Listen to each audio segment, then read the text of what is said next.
So welcome to It's Not All About the Numbers, the leadership podcast that doesn't just focus on the bottom line. My name is Chris, and that is Mike. Hi, everyone. And our guest co-host today is Nina Schick, author, entrepreneur, and trailblazing AI expert. Hello, Nina. Hi, great to be with you guys.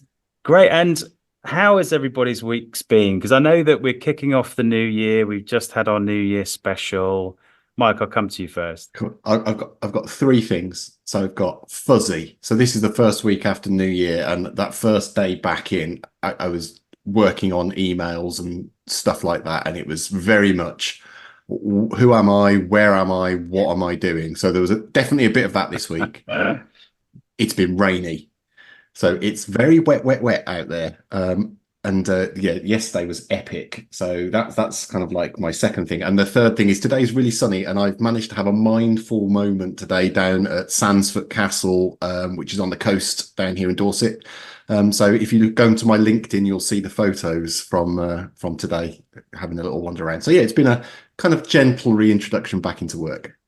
When you say it's very wet out there, you're not referring to the 90s soul band. No, that is not wet. No, the restraining orders managed to get rid of them, so they're not outside anymore. It's just the weather. Well, the jokes have already started. Yes. I don't know about apologies. I don't apologies, know about the jokes. The aging comments, I think, might have just started. But anyway, Nina, how about yourself? How's your week been? Kicked off the new year well? It hasn't been a gentle start. The plaster is coming off. We're ripping it right off. I'm trying to recover from Christmas at my in-laws, amazing countryside kind of Christmas. But, of that kind of boomer generation, there's just so much alcohol at every moment at Christmas. It was just, another glass of champagne. This calls for a new bottle of red wine. So I think I'm only ever consistently hungover these days when I'm at my in-laws' place. So this week has just been about, okay, straight back on that wagon, go to the gym, no more alcohol. So are you blaming the boomers? I think the boomers get blamed Don't for you a lot. find it in your parents' generation? They love the good life. Yeah. And they love a little bit of tipple.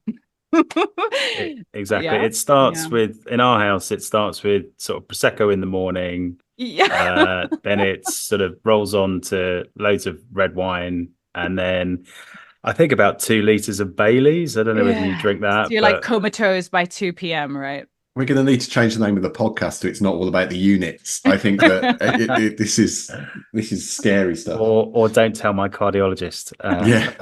Well, sounds similar for me. I kicked off the new year by not making any New Year's resolutions. I do plenty of planning in what I do anyway. So I was like, I'm not doing that. I got the team back together. We got into the office, and similar to you, actually, Nina, one of our team's been off for a month, went to Africa, saw the big 4 out of the big 5, had a great time. And it's great to get them back into the office. So welcome back, Ryan.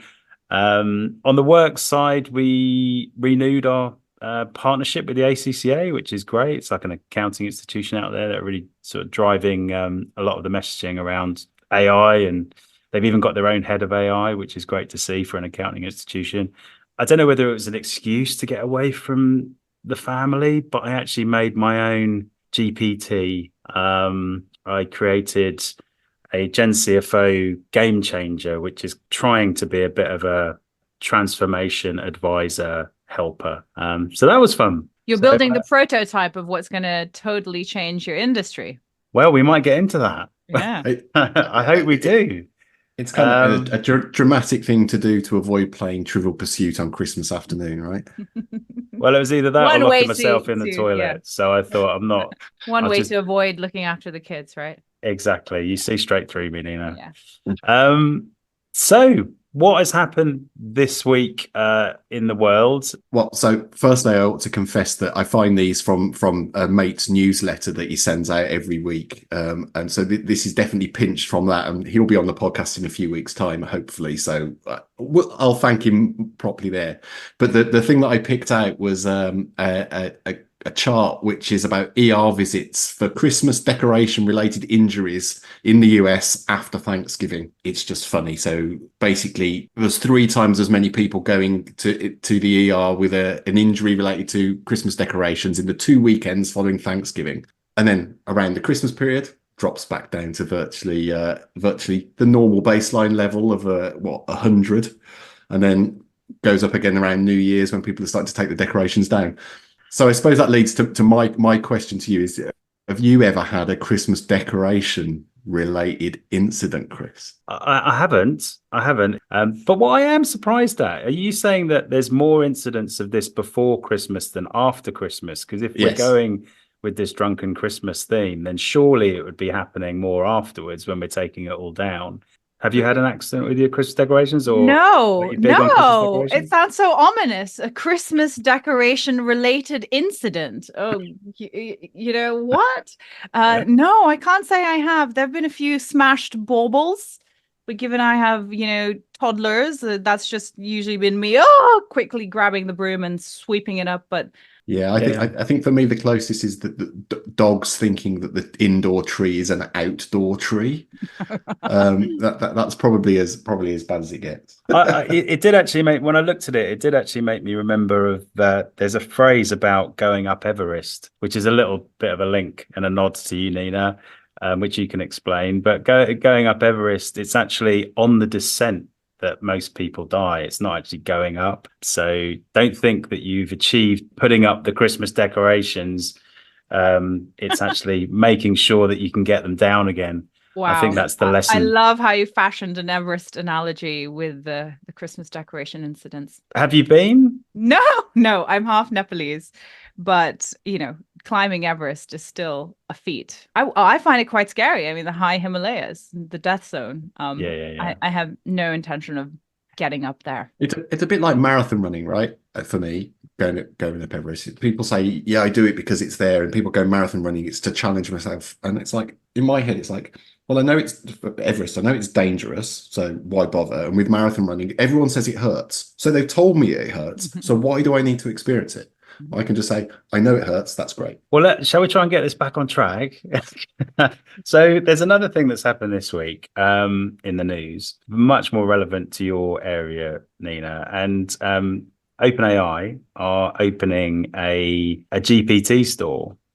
So they're going to start. Everyone's been playing with their products, and they're going to start releasing the GPTs that have been created. And I'm quite interested to see how this goes, because one of the things that I've been talking about recently is that the way that people name their bots and name their Gen AI, I don't necessarily agree with it as an approach. I think they're great tools that we work with, but there's almost like this humanization of Gen AI, which I don't like, because at the end of the day, it's not human. It's not meant to be replacing any humans anytime soon. It can't replace any human anytime soon. That's my view, but we can get into that.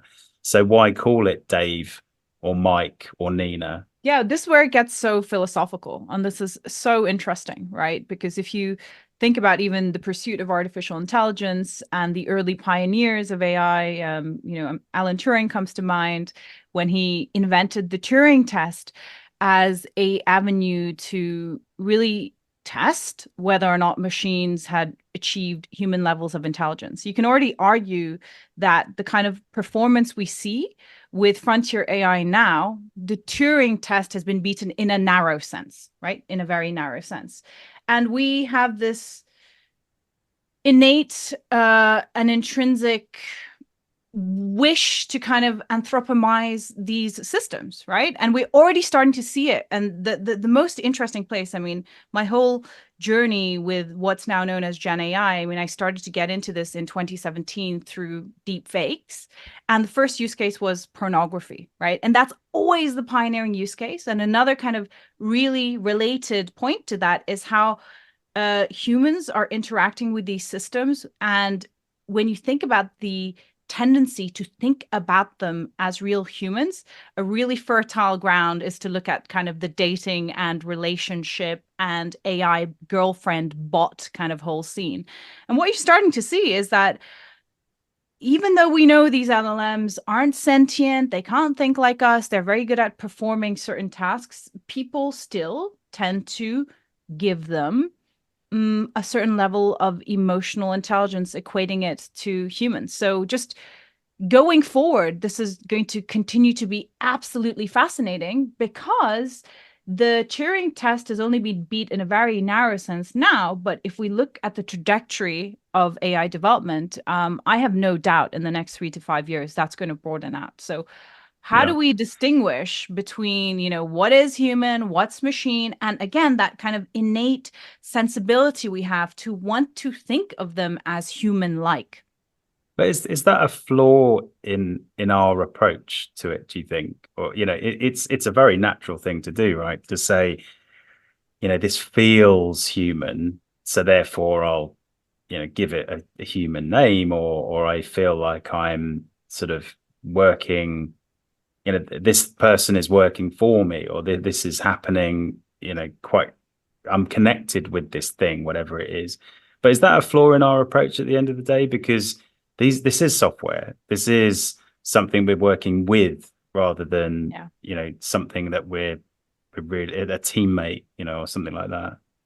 You're hitting on one of the hottest debates in AI development, right? Oh, well, I thank It's you. like the schism of the Catholic Church. Is it transubstantiation, or what was it? Consubstantiation? Yeah. Transubstantiation, yeah. Yeah. Is Is it it water and wine, or really, is it is the it blood of really the Christ? blood and body of Christ, or is it just water and bread?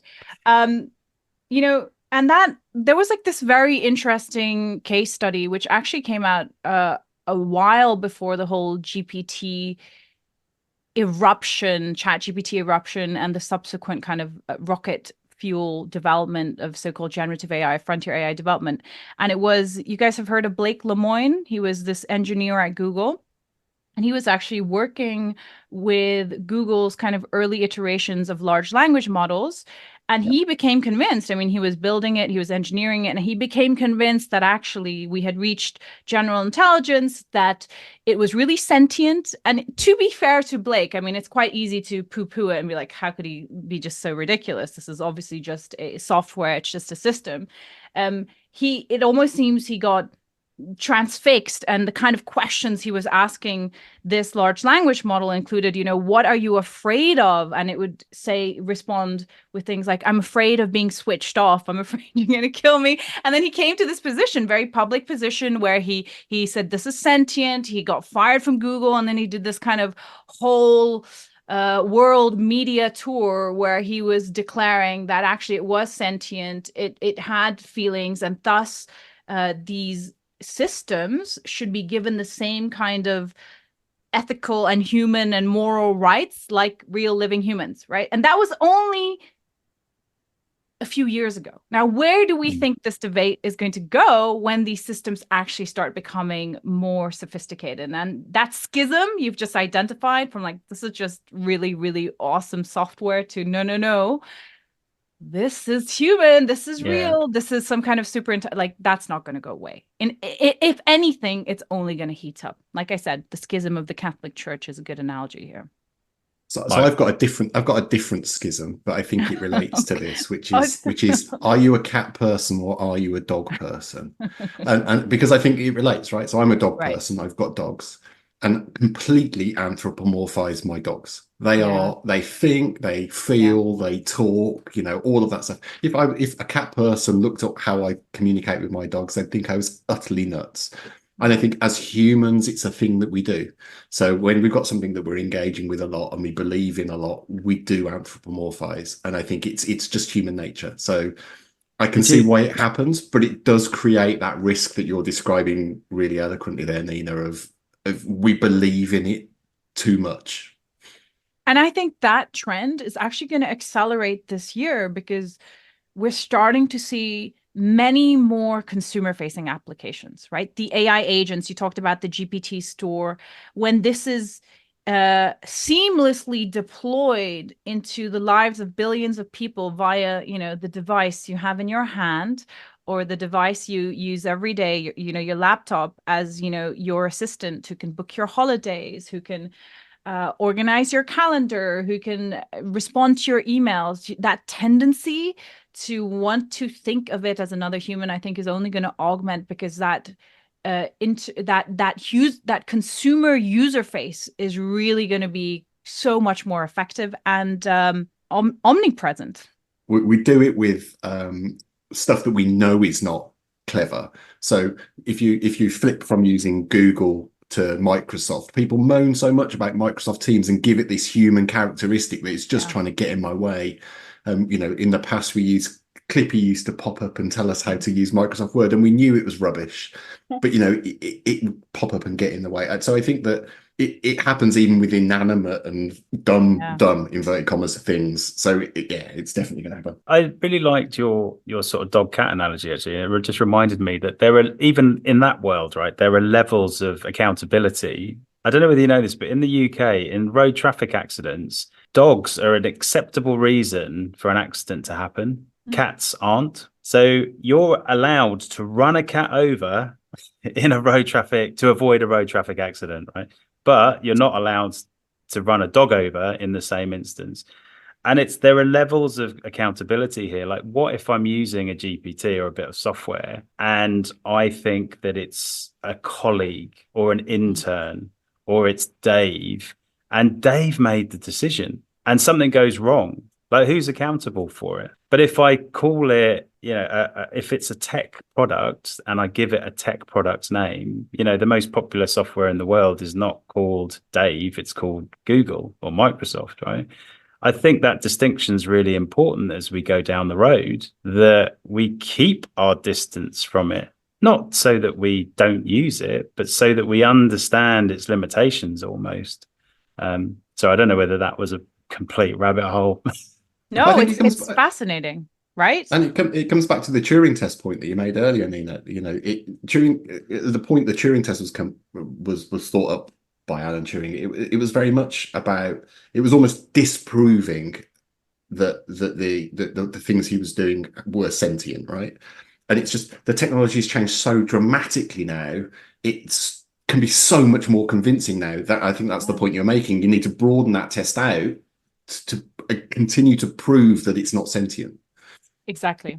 There's loads of great debates in this area, and they're being had all over the shop. But Nina, I'm just curious of your own sort of journey towards this. You moved into AI fairly early doors from a career elsewhere. What was behind that shift?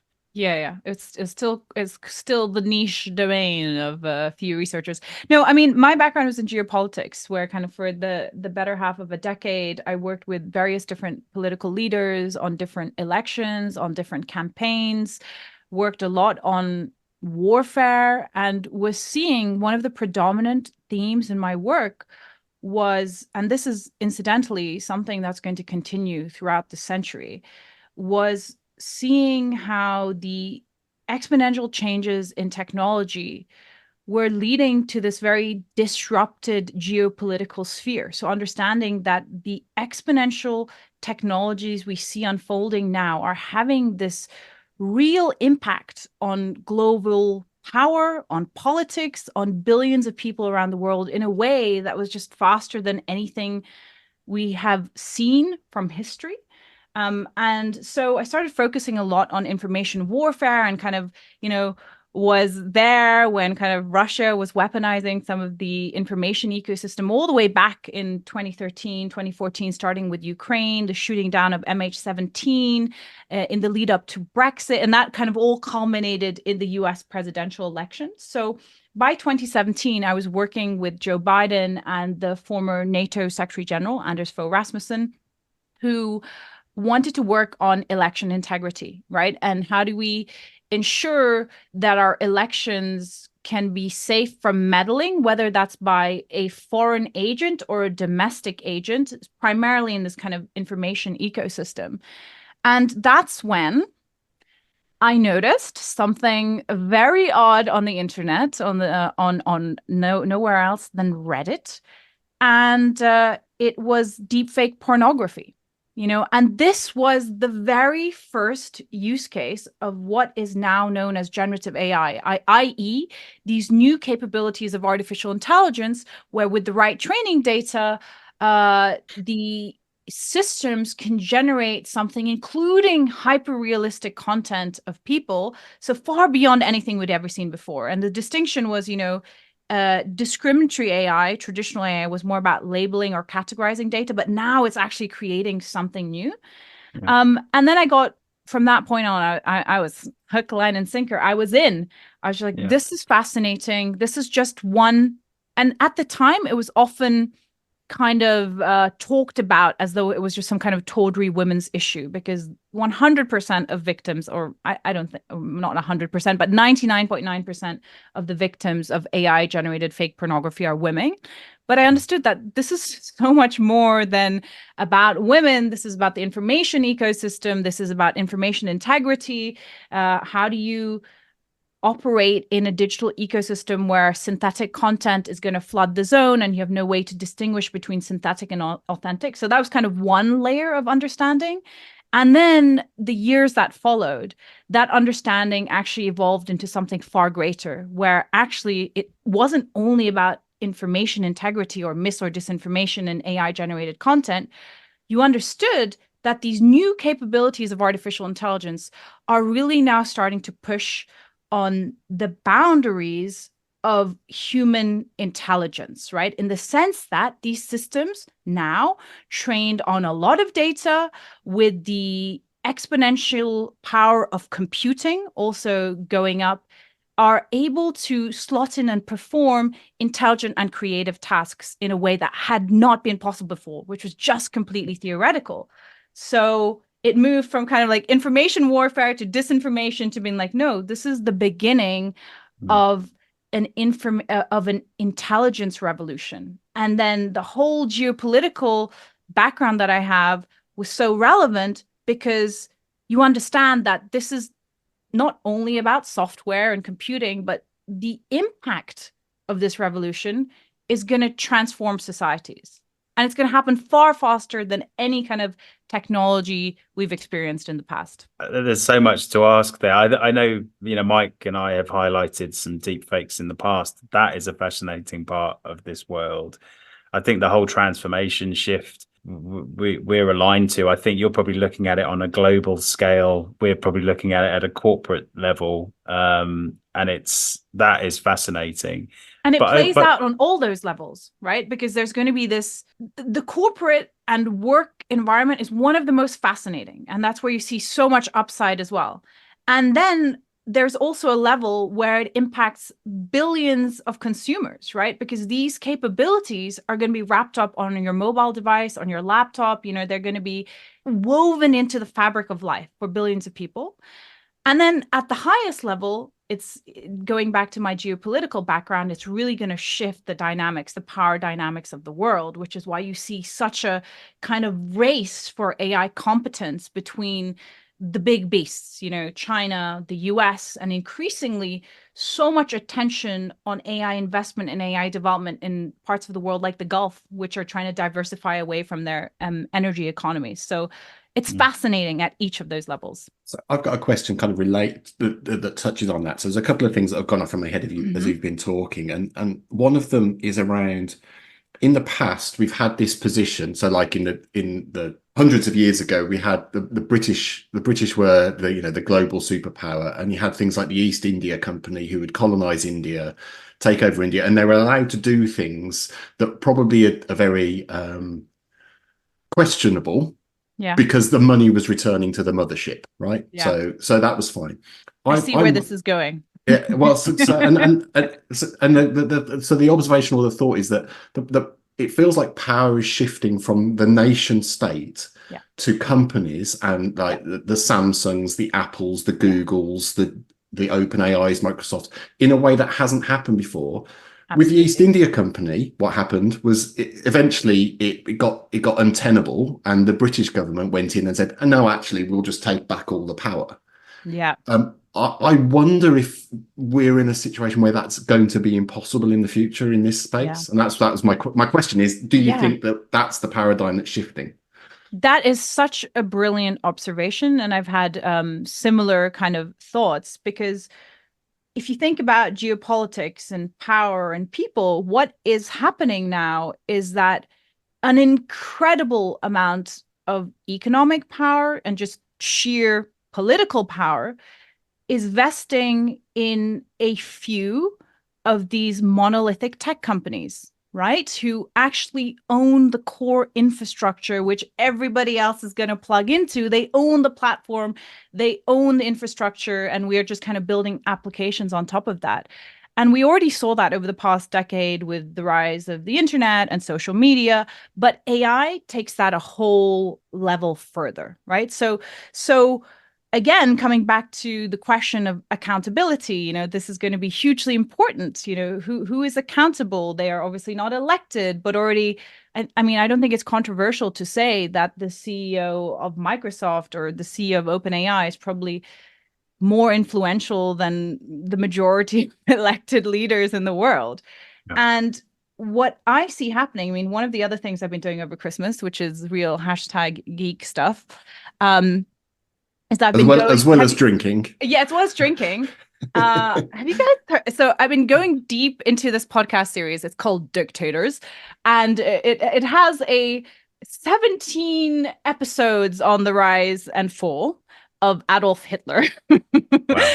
So yeah, I went deep into that, but it was very interesting because, again, what happened in the 20th century was the complete breakdown of the old world order, right? The empires came crashing down.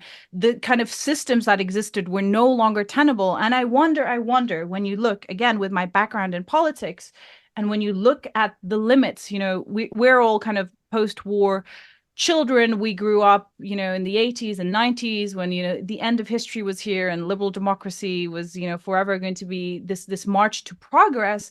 But now, if you look at Western democratic societies, you're seeing the limits of the system in the sense that they are no longer able to handle the challenges which are facing us in this world, right? We see it in the UK, we see it in the US, we see it all around Europe. And one wonders, how is this going to evolve when it's already so clear that our elected leaders are simply not competent, don't have the power, don't have the vision or the strategy, and so much power is amalgamating either in the hands of authoritarian states or private tech entities. And also increasingly, of course, it must be said that these capabilities are also being extended to individuals, right? Because it isn't only that, OpenAI or Google or Microsoft or the Chinese state has access to this. We're all going to have access to it. So this all leads me to believe that this is going to be a century of great disruption, led by these exponential tech-led changes.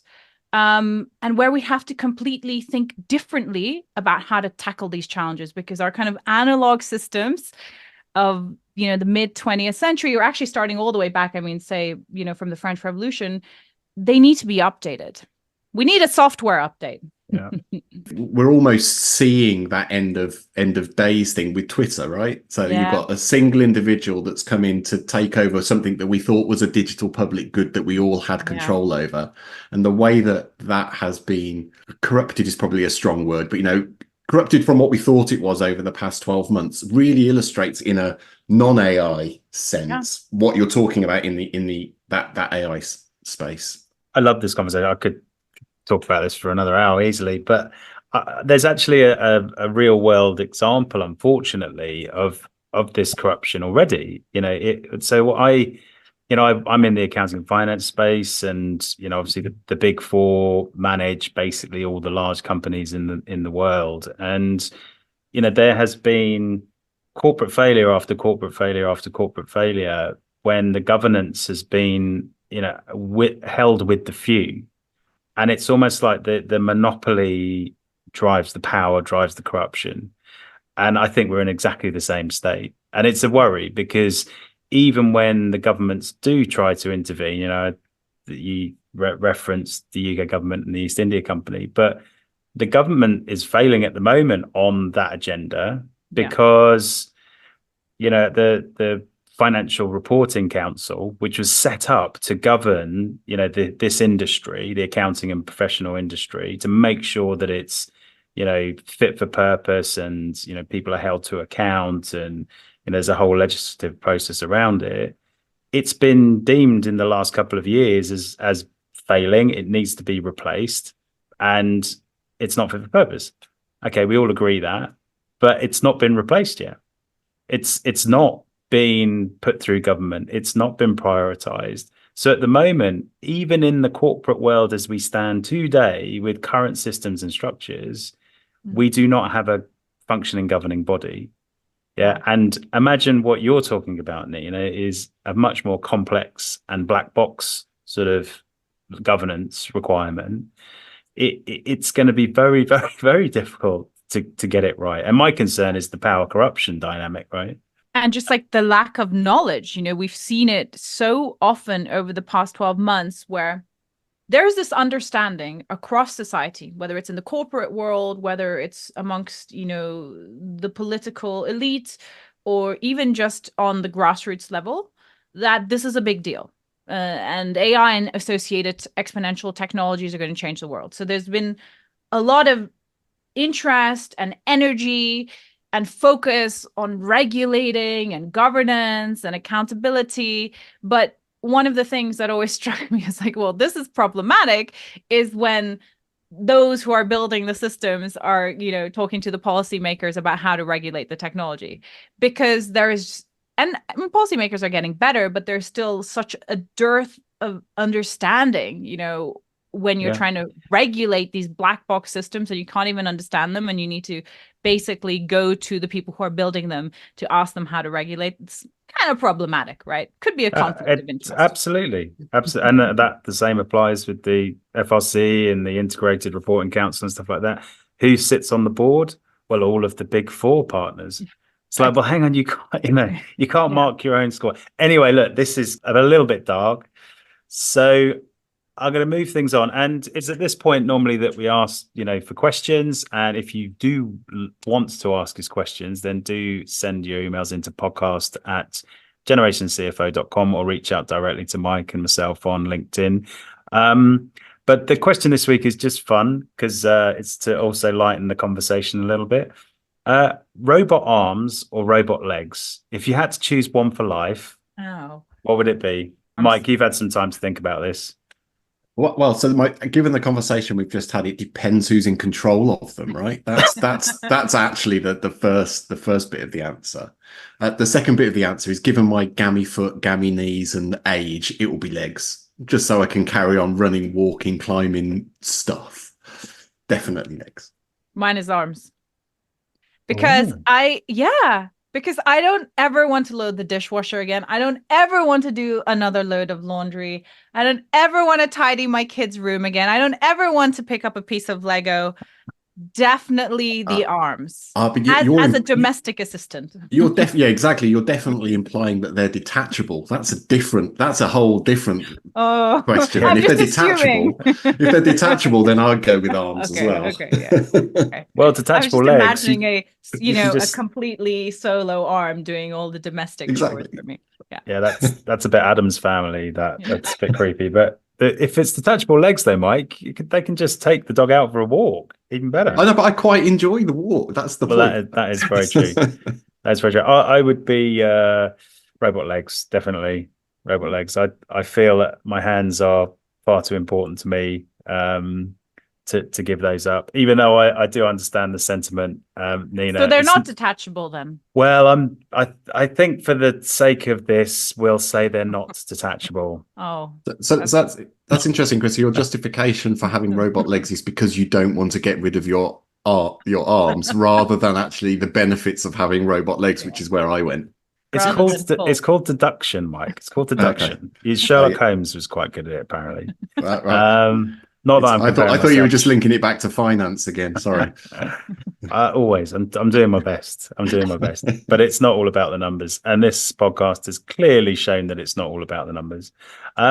So this section, we go on talk a little bit about good data, bad data. In the last pod, we talked about what is data and what is good data and bad data, because there was a lot of questions around it. And basically what this section is anything that we want to throw in it that's vaguely related to data. So Mike, you were showing me some visualization this week, and there was this underground visualization. So we've got a global following. So in London, there is a tube system, an underground system, a subway system. And it was really cool because it kind of mapped the depth of the tunnel as it goes through the system. And it was kind of almost to scale. And as a Londoner, I absolutely loved it because I was sort of plotting my journey and almost imagining me going through this virtual world without needing VR or some kind of augmented reality goggles. But I loved it. But my question was really, where did you find it and who's the audience? Because it was fun, but I've got no idea what I'm meant to do with it.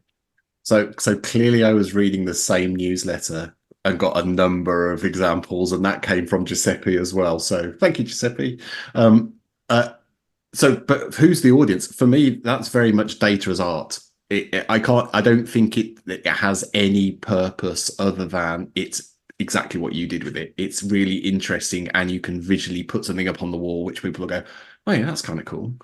But I don't think it has a practical application, because once you're on the tube, you don't care whether you're 30 meters underground or 300 meters underground, as long as you get from A to B. It would actually freak me out if I was getting on the tube and I knew I was going 300 meters underground. Look at that visualization and get the hell out of there. Maybe they're using it as like a, did they post this in the underground during like rush hour to kind of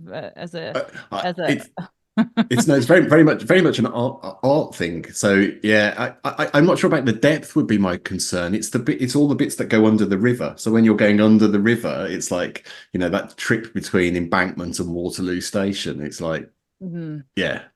You're not getting on the Eurotunnel anytime soon then, by the sounds of it. It flooded the other day. You almost had a flooding incident. So yeah, it's a bit scary, but let's keep it light.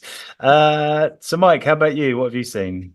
So the one that I pulled, again, I think it courtesy of the same newsletter, is the Google Trends of 2023. So the most commonly searched terms. And what's really interesting for me is like ChatGPT there's like a constant high level of searching through the year, but there's some really noticeable peaks at different points. So when Barbie came out, there's lots of Margot Robbie searching, and when October the 4th happened, there's lots of Israel and Gaza searching.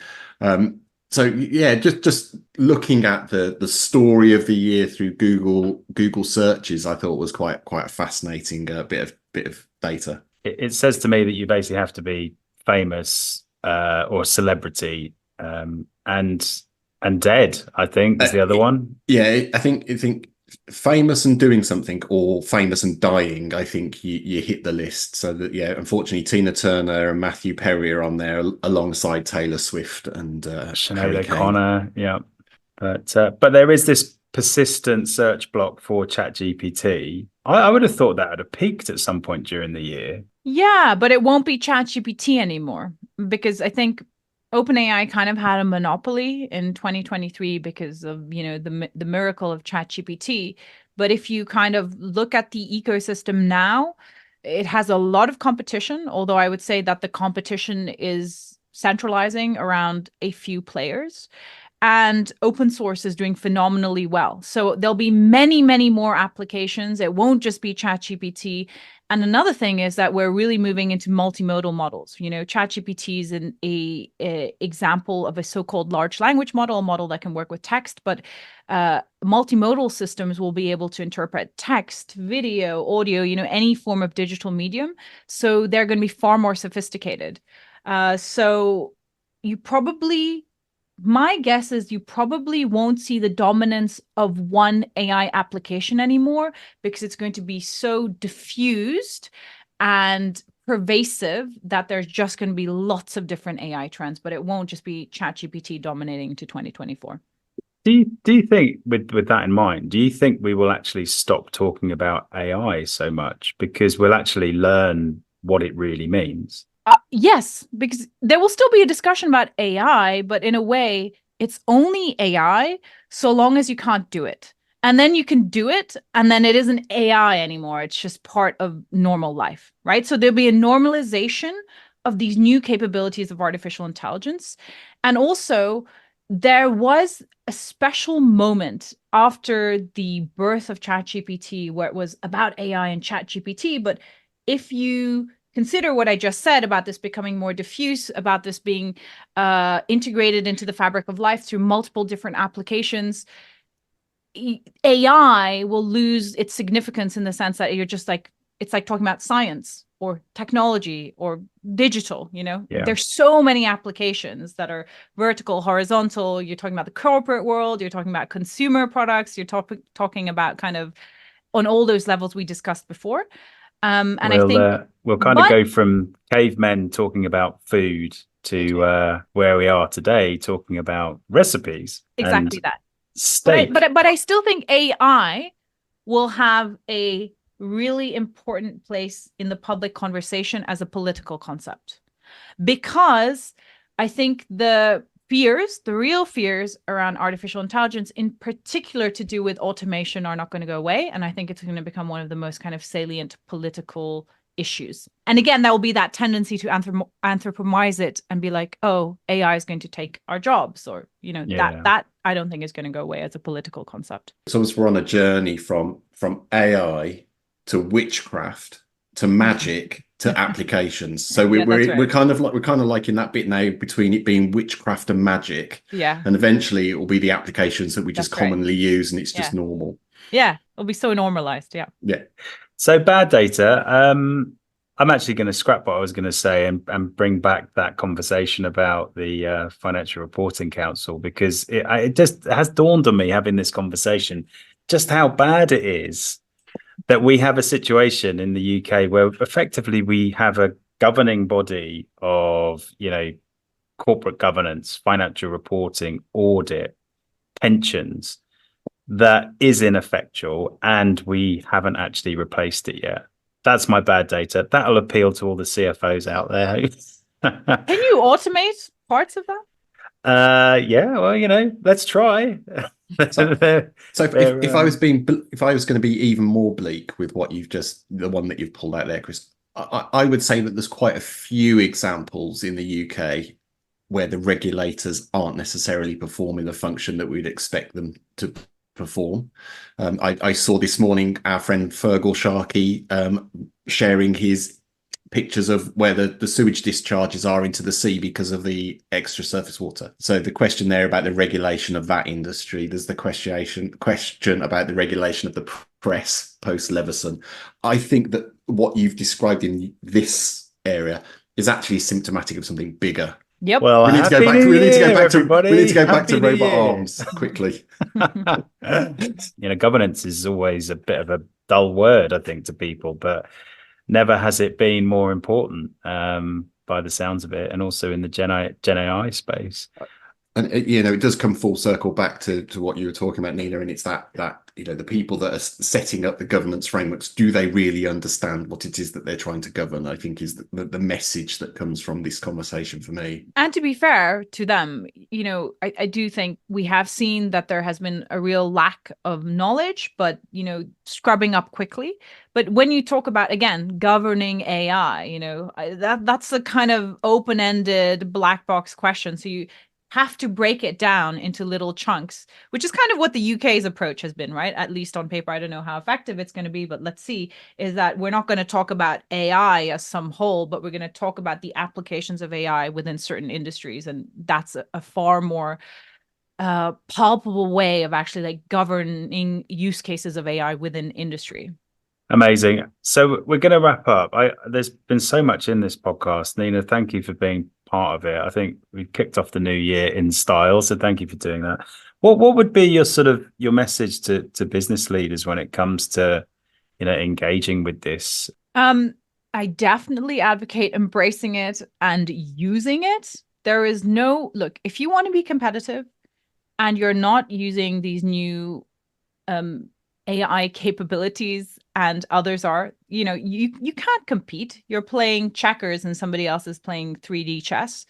You have to And moreover, it's just going to become integrated, like I said, into kind of the fabric of the information ecosystem. So even if you're like, we are not going to adopt any AI solutions, it's probably not realistic.